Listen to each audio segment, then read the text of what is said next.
In How to Train a Wild Elephant, this week's focus is on when eating, just eat. This week was an interesting week for me. I was in Chicago for pretty much the entire week for work. I knew it was going to be kind of hard to navigate through when eating, just eat, just remain focused on that when I had commitments for work. The book makes a point that when we're eating, we're so often multitasking that we're not really appreciating the moment. We're just eating to get it over with so that we can go on to the next thing and not really focus on what we're eating at hand and just getting on our phone, checking emails, talking with our friends. One of the things I wanted to focus on while being in Chicago was to try to just be present. And in the times when I did go out with coworkers, it was a great time and I tried not to look at my phone and just really enjoy the meal as much as I could. But in the moments when I wasn't out socializing with them, when it was just me, just eating or drinking, something unique happened. One of the things I've always loved about cities is going on an early morning stroll. Before the city wakes up, before anything starts to really happen, before any honks of the horn and yelling, and people are just waking up, people are just getting their coffee in their system to move about their day. And I took one of the mornings where we didn't have anything till later in the day with work to take a 3.5 hour long stroll. But something interesting happened along the way. Just on the corner of where our hotel sat, I came across this bicycle that said, "Jacqueline M., forever 25. You belong among wildflowers." And I stopped in my tracks. I had my coffee in my hand and I was trying to be mindful strolling through, but that's when I stopped in that moment.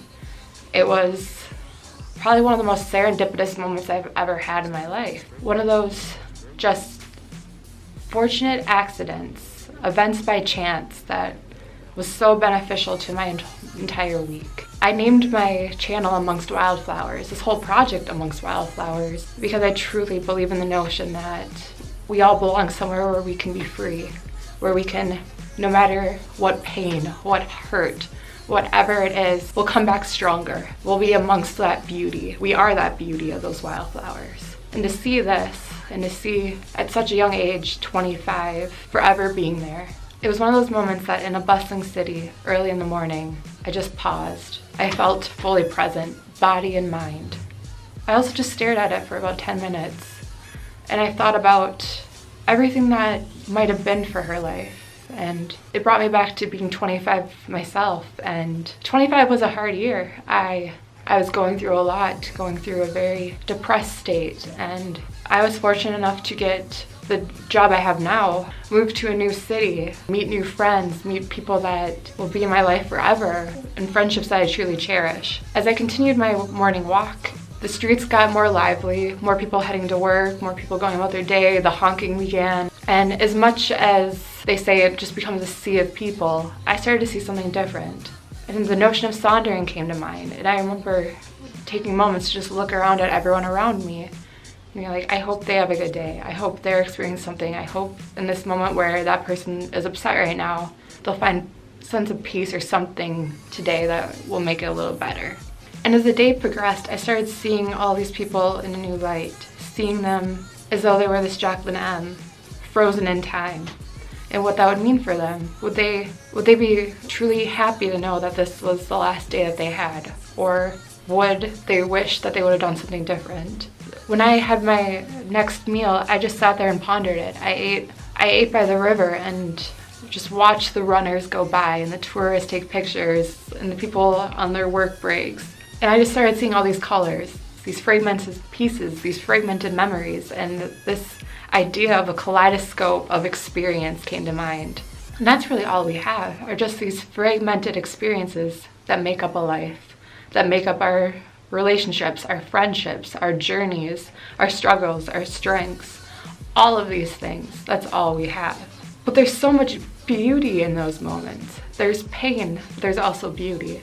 And the fact that it's ever changing. You turn it counterclockwise, you turn it clockwise, there's just going to be a new fragmented pattern. There's going to be a new image. There's going to be a new person that comes into your life that changes it for the better or the worse, but no matter what, they change it and they allow you to grow in some way, because either you learn something from them in that pain, or you gain something from them, or a combination of the two.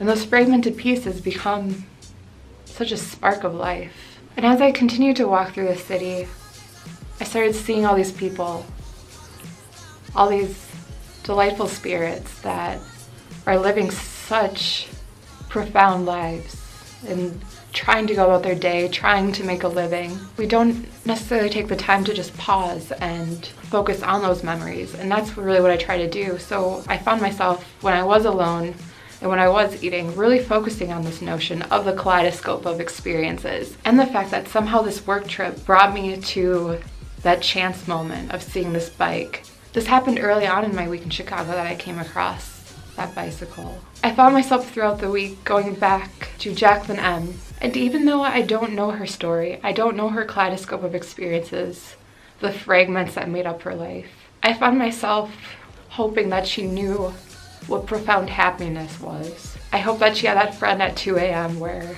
you burst out into tears because you're laughing so hard, and those spontaneous adventures. And the more I thought about her, the more I thought about all these people and how they're not a sea of faces. They're all these beautiful colors of experiences in life and stories to be told and stories to cherish. And even though I wasn't necessarily eating to find this unity between body and mind, what I ended up finding in those quiet moments, in those moments of walking the streets and sitting there just sipping on coffee by the river, I found a connection between myself and theirs. As much as I didn't know her, I'm going to remember that bike. And it was interesting. I stood there for those 10 minutes by the bike and I watched people just walk by it, not really glancing at it. But I know for me, it left a mark, and it gave me even more want to keep this project going.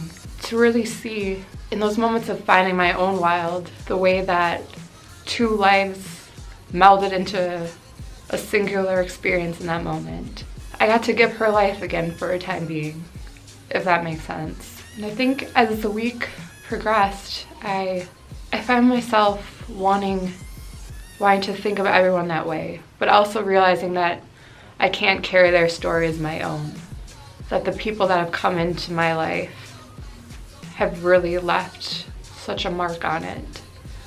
And now Jacqueline M has now become a part of my life too. I hope you'll embrace this kaleidoscope of experiences this week. Look at the world that you're in, whether it's a small town, a big city, you're on the move, or you feel like you're stuck.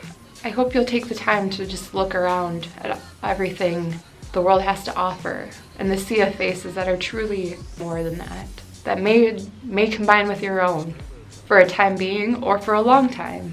And even if these relationships become fleeting or they're just a moment, they truly can bring a sense of peace and clarity into your life. I hope you'll think about Jacqueline and everyone that you come across this week. And think about yourself. Think about your own kaleidoscope of experiences and how much they have meant to you and what you've gained, and even in your losses, the growth that you have found that has sprouted from those seemingly dark places. If you like this content, please like, share, and subscribe. I hope you have a great week. Bye.